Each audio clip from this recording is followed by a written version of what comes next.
Noticing loose skin and fat accumulation in the neck area. Now, that is what we call a turkey neck. Let's find out how to get rid of it. Now, if you are somebody who has fat accumulation and little bit loose skin in the neck area, and your age is less, maybe in your 30s and 40s, then you can definitely opt for non-surgical options like threads, Botox for platysmal bands, and we can combine it with some fat loss injections to get rid of the fat. We can also combine it with some double chin liposuction to remove the fat, and at the same time we can add threads so that we can tighten the neck skin.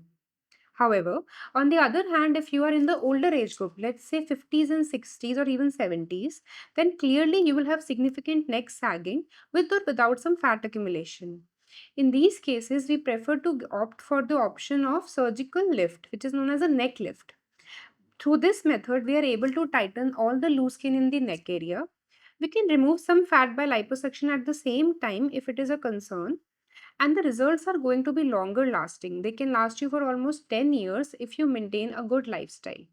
Therefore, it is important to understand what kind of category of turkey neck you are falling in, for which you will need to visit us for a consultation or share us some pictures, and we will let you know what is the right procedure for you.